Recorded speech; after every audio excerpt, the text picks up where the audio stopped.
nei tae au ma lole soifua manuia, alo mai o talo le aso lua. A o whaatupula ia pele whaino mera o tangata maali liu il koviti. O tangata maori ma Pasifika le olo ma walunga le pasene o tangata maali liu.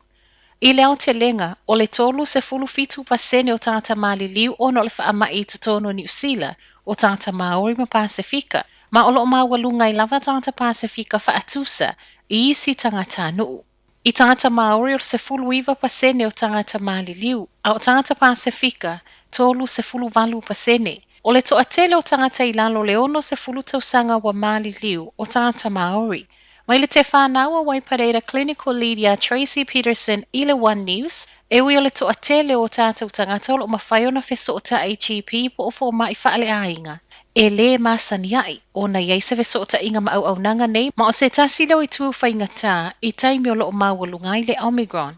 I reporte il COVID tu ina mai ananafi, se fulu tasi isi tangata mali liu wha au popo I totono le luas fulu whai tu lai o mai ananafi. Lua se lau tolus fulu tasi tangata wha mawina mali liu I totono le lua se fulu valu aso ta alua na sausiaki wa positive I le COVID. Ma e o mai ananafi, lua se lau wonos fuluiwa tangata mali liu ripotia e fesotai ma le koviti.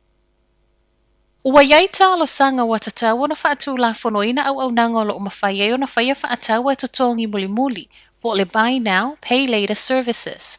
Wa au tasi le Christians Against Poverty ma le Consumer New Zealand, ma isi whaala potopotonga e peo le Salvation Army, ma le Debt Fix, e ala I se tusi watu inatu I le Minister o Bisinisi David Clark, whaatalo sanga ina I le tatawa na whaatapu laa buy now, pay later services I lalo le credit contracts ma le Consumer Finance Act. Ta ua ele sui o se tasi o whaalapos potonga o lo o whaapaanga nei ma le se lau 50 e ka le sia I totono New Zealand, ma o le olo ngā lulue maainga o lo o polonga I le telo ai tālafu.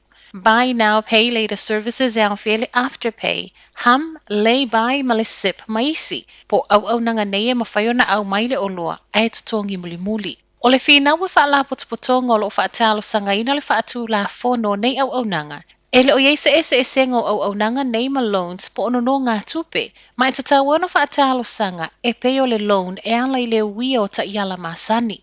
E le na o New Zealand wala ngai le nei mata upu, o le afo ina pisa wai au se tālia, Amerika, Beretania ma le toa telo isi atunu te tele. Ona o le mawhaio na sao mai o au nanga nei au noa ma le tāpā o wha maudinga esu e le ngā whātio na totongi o whaataunga whaia wha ai tālafu. To aiwa sui o le Defence Force o le awina atu I Beretania ma Belgium e fesoa soani whainga la vea ai ona o le taua Ukraine.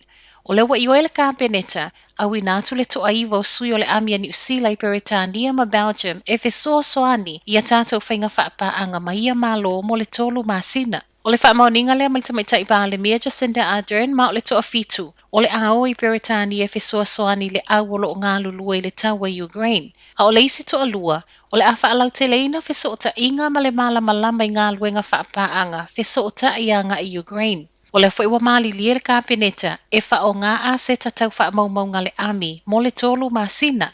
O le amatanga o masina fau, o lo fuafua e lafo ai mea whai ngā luenga mo feso o ta inga Ukraine mai tate, a wina e New Zealand.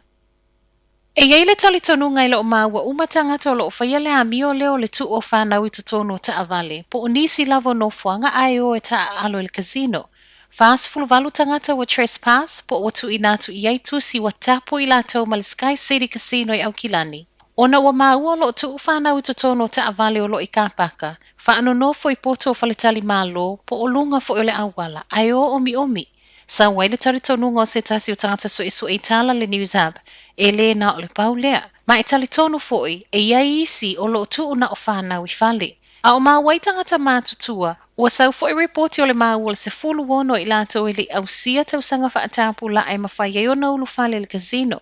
Ma ua ta ua mai ei foi ma le iwa tau sanga na maa ua ta alo I ta alunga whai tupe nei.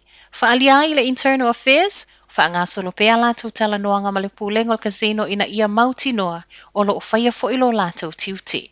Ma tala muli, ua tau fia le tu mauleo ina mai o tingi whangu I New Plymouth o na ua to ai titi ave loli mafua mai le wha mai. O le ua tau fia le District Council in New Plymouth le wha awa upe o lea au nanga, pe taina o le lapisi recycle ma le ota o lo la fua I o lo wha awa upe o na o ina mai.